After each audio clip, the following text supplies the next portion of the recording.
Okay, So we got plenty of time. Okay. Hi, what's your name? I'm Caroline. Hi, Caroline. My name is Teresa. It's so nice to meet you. You too. I'm gonna start over again. The small talk part I'm trying to figure out. Okay. This is so hard, Beth. I know. Okay. That's why you went Okay. first. Hi, what's your name? I'm Caroline. Hi, Caroline. So nice to meet you. My name is Teresa. First, before we start, I love your Apple Watch. Do you like it?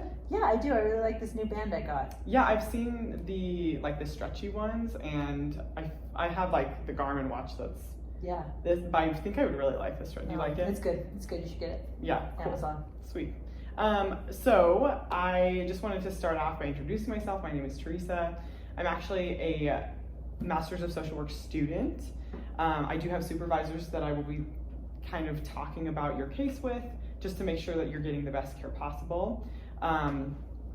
But I do have this non-disclosure agreement that basically just talks about how your information that you share here is confidential, but I might be using it, like I said, with my supervisors or other people here at the practice, if I think that it's going to benefit you and increase your quality of care. So if you want to go ahead and sign that.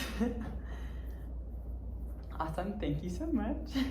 So Caroline, you want to tell me why you chose to come to therapy today? Just been really stressing out, having a really hard time sleeping and concentrating, and I've just been freaking out at my kids all the time, and I just don't want to be yelling at them. I don't want to be talking to them like my mom used to talk to us, and so I just kind of don't know what to do. So you're just trying to control some of your emotions you're feeling towards your kids specifically? Yeah, my kids, and also I just can't shut off my brain. I feel like it's always running, and it just never stops. Mm-hmm. So can you tell me what do you do for work? Do you spend all day with your kids, or? Yeah, I stay home. I have a 2-year-old and a 5-year-old and an 8-year-old. Okay. So I'm home with the 2-year-old all the time. The 5-year-old's in preschool, and my 8-year-old's in school. Okay. So you're with the 2-year-old all day. Yeah. But the other kids go to school. Yeah. All right. And is this something that's been going on for a long period of time, or? Kind of. I guess it's just gotten worse. Okay. Gotten worse since when? Well, my husband works out of town a lot, and so maybe since we had the 3rd baby, and then my husband's gone a lot now, so I think maybe it's just kind of escalated everything. Oh, okay. How long is he gone for usually? He's gone I don't know, a few days a week, every week maybe for a couple of days. Okay. And then he comes home and works, but he's home on the weekends usually. So there's a few consecutive days where you're just completely by yourself with your kids. Yeah. That's a lot. That can be a lot without the support. Do you have any other support in your life, like family or? I have a neighbor who helps out. She lives close by, so that's nice. I have some family, but they live out of town. Okay. So usually, if I'm home, it's just with my neighbor sometimes, or friends. I guess I have some friends. But they're busy, they all have their own kids and their own stuff going on. Totally. Yeah, life does get busy once you have kids, right? Yeah, it is. Well, tell me about your relationship with your mom. So you said that you don't want to be like your mom, and you feel like the way you act with your kids reminds you of how your mom treated you. And so just kind of expand on that and tell me about that. She just was probably like me, just stressed out. Dad was working all the time, and when she'd get angry, she'd just yell at us, and it felt like she was always angry at us, and because there was more than one of us, so someone was always doing something. And so she's I don't dislike my mom, but I just don't want to parent my kids the same way, where it's always getting in trouble, and always angry, and she was always overwhelmed, and just felt like she didn't really enjoy being a mom. She just was suffering through it, and I feel like I'm starting to feel that way. I see. Are there specific things that your kids do that, can you give me an example of something? Everything. they're just crazy. Like the 2-year-old potty training, so that's so stressful. And then like the 5-year-old and the 8-year-old will be fighting all the time, and they're just making messes. And then the homeboy's pooping his pants. And so then I just start like, I want everyone to come home and like enjoy our time together. But then they start fighting, and this one's doing whatever. And so then I just find myself like losing my temper all the time with them. Yeah. Yeah, that sounds really stressful. Have you ever sought therapy before? No. Not really. I just like talk to friends or my husband or something. Cool. Yeah, well, sometimes that is a form of therapy. But it does sound like really frustrating what you're going through. And we'll see what we can do. I'm going to continue asking you just more questions just so I can get a little bit more information about who you are and kind of establish what you want out of this session and further future sessions as well. And then we'll create a plan at the end of our session of kind of what your goals are, what your expectations are, what my expectations are. So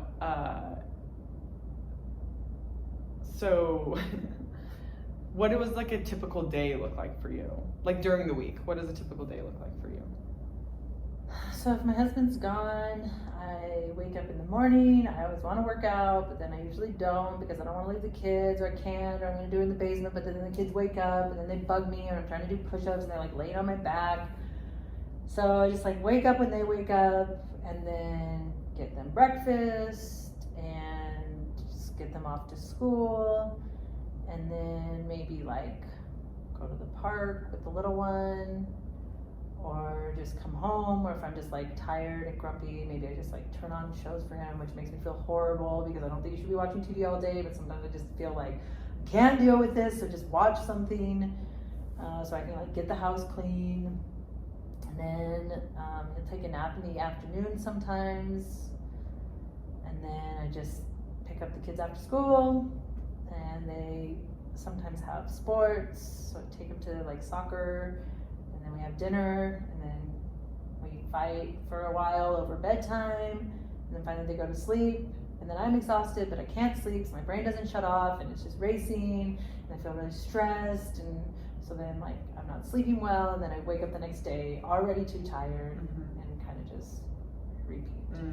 Yeah, that sounds like a really full day with not a lot of time for yourself. So what would it look like for you, like if you had your ideal day where you got to fit in that time for yourself? What would that look like? What are some activities you'd put in your day if you had time that would maybe just be time for you? I mean, if I didn't have kids, I could do whatever I want, but pretend I do have kids because I do. I would want my husband home, and then like maybe wake up and work out, and like he takes care of the kids. We get home and he can help with breakfast and getting them ready, and then like go to work. He can go to work. I stay home. Maybe I can meet some friends at the park or something, so I'm not just chilling by myself. Spend some time at the park, like have lunch. Maybe they can take a nap, and I can like catch up on housework or something like that. And then my husband be home for dinner, and we can all have dinner together. Maybe like have a babysitter so him and I could go out would be great. Or if we're all together, like no one would be fighting. We'd just be on like a family walk, like enjoying the weather, maybe go on a bike ride together. I like being together. It just gets really overwhelming when it's just by myself, and like when they're just constantly fighting, and then I'm like adding to all the stress because I'm like meeting them at their level and spazzing out. Right. So it sounds like you feel pretty isolated, maybe in your role as a parent. Like you don't feel like you're getting the support you need from your partner. Yeah, I mean, he's really nice. He's great. Right. He's wonderful. He's super supportive. He's a good dad. He's a good husband. So I don't feel like he doesn't support me. I just feel like it's the circumstance. Like we just have kids and he just has to work. So I'm not like really angry about it. Like don't really resent him, but so I know he supports me, but yeah, it does feel lonely. So have you ever like had a conversation with him about this, about your frustration? I mean, I kind of respond the same way I respond with my kids, where like I get fed up, and then when he calls home to check on us, instead of like talking about it, I'm just like mean. Yeah, okay. Like, this is so stupid. Why am I here with these dumb kids all day? And then he feels bad because he like guilty he's gone, but also probably doesn't want to come home because I'm acting crazy. So I don't know. It's kind of a predicament. Yeah. Yeah. So like you don't feel like you feel like your anger gets in the way of you communicating clearly what your needs are. Yeah. Okay. Just like irritated all the time. Okay. We gotta go for 15 minutes. You're at 11. Well, 12. Okay. But we probably took 30. She said 15 minutes is probably. Okay. So. So I think, because we're not supposed to diagnose or anything. So. Yeah. So I think that the main thing that I'm seeing right now is just that communication piece. But that is really frustrating to feel like you're taking it out on your kids when you want to enjoy this stage of life. Yeah. I can see how that would be really, really frustrating. So I think what we'll do is, first, before we move forward, I kind of want to know what your expectations of therapy are, or maybe like some other ideas of what you think therapy is. Since you've never come to therapy before, I just kind of want to hear what your opinions are, like what your expectations are. I guess like my friends have all gone and they just say they feel better. Okay. So I don't really know what that means. I just know I don't feel good. So I want you to make me feel better. Okay. However that looks. Okay. Sounds good. And I think that that's like a very common, people come to therapy because they want to be fixed. Yeah. And I think moving forward, we're going to give you some tools that will help you in your day-to-day life to help you control that rage that you're feeling, to help you process through those feelings, and maybe we'll work on advocating for yourself with your husband to get those needs met so that your day can be a little more smoother, and then you'll just enjoy your day-to-day life a little bit better. Does that sound good? Yeah. All right. What are we at now? So close. Okay. Well, I think you're probably good. I'm trying to think if there's anything I didn't cover. So yeah, we'll get you all checked out. Is there anything else you would like to talk about today? And again, today's meeting is more of just me understanding who you are, what your expectations are, what you would like to work on, and then our next session will talk more about things to work on and get really into like the deep side of therapy. I guess there's nothing else. Just see how it goes. All right, sounds good. Well, Carolina, it was so nice to meet you. I'm really glad you came in today, and I'm looking forward to our next meeting. We'll get you out into the lobby and we'll get you scheduled for something Great. in the future. Okay. I don't know. That was hard. I thought it was good. I know, it's really hard. Like, I had a much easier job because I was like, no, actually, I already know about all this stuff. Like, I yelled at my husband. Yeah. So